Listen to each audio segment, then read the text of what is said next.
Hello friends, welcome to my channel Shaina Goyal.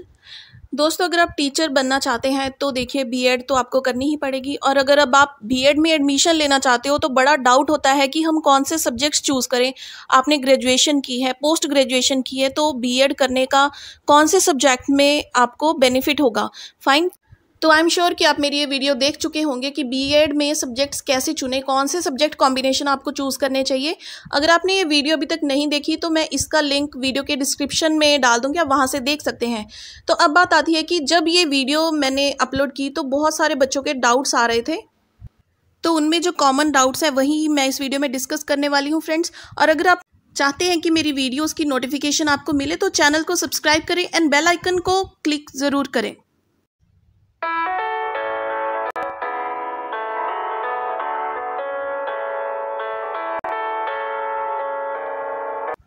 अब देखिए, मेरे पास जैसे क्वेरीज आई थी, जो बच्चों को डाउट था, पहला मैं डिस्कस करती हूँ।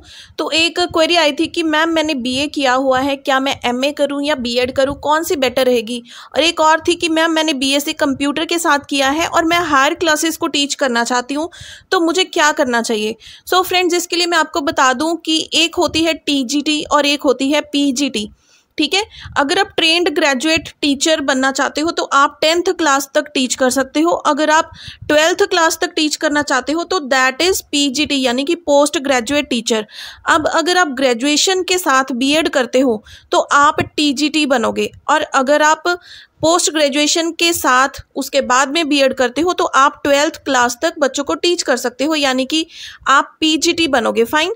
तो पहले आप ये डिसाइड करें कि आप 10th क्लास तक टीच करना चाहते हैं, आपकी यानी कि टीजीटी बनना चाहते हैं या पीजीटी।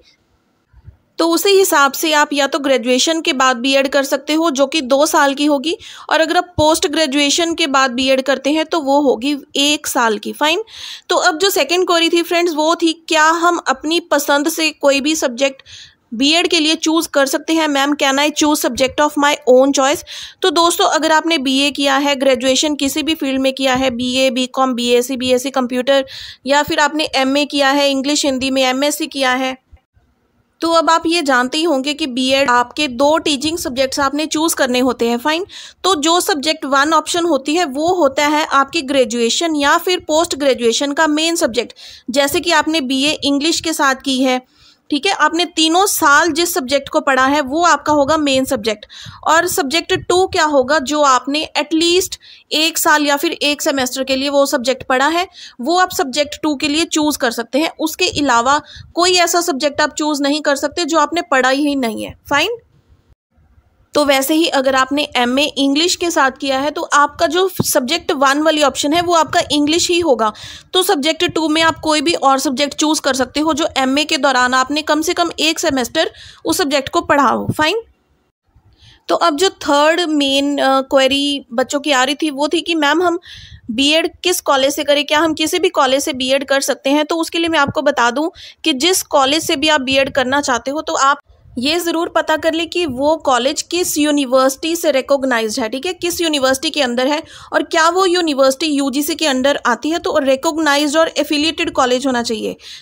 ठीक है, तो ये तो थी पहली बात। और दूसरी बात ये कि आप ये बात ज़रूर पता करवा लें कि जिस कॉलेज से आप बीएड करना चाहते हो और जो 2 सब्जेक्ट्स आप लेना चाहते हो, क्या वो उसी कॉलेज में दोनों सब्जेक्ट्स हैं या नहीं हैं। दोस्तों, ये मैं आपको अपने पर्सनल एक्सपीरियंस से बता रही हूँ।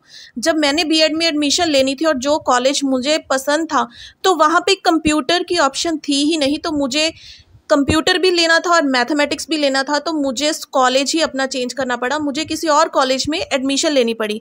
तो आप पहले पक्का पता करवा लें कि जो 2 सब्जेक्ट्स आप लेना चाहते हैं वो उस कॉलेज में हैं, या तो आपको सब्जेक्ट चेंज करना पड़ेगा या फिर आपको कॉलेज चेंज करना पड़ेगा। सो फ्रेंड्स, आई होप कि ये सारी चीज़ों को जानकर आपके जो भी डाउट्स होंगे वो क्लियर हो गए होंगे। तो अगर आपके डाउट्स क्लियर हो गए हैं तो वीडियो को एक लाइक तो बनता है, लाइक ज़रूर कर दे वीडियो को। और एक बात और मैं आपको बताना चाहूँगी कि अगर आपने स्टार्टिंग से ही सोच लिया है कि आप टीचिंग में जाना चाहते हो तो 12th क्लास के बाद ही आपको जो इंटीग्रेटेड कोर्स है उसमें एडमिशन ले लेना चाहिए। ठीक है, उसके लिए भी वीडियो है मेरी, उसका लिंक मैं डिस्क्रिप्शन में डाल दूँगी, आप वहाँ से देख सकते हैं उस कोर्स के बारे में। So friends, I wish you all the very best and do not forget to like, share and subscribe. Keep watching.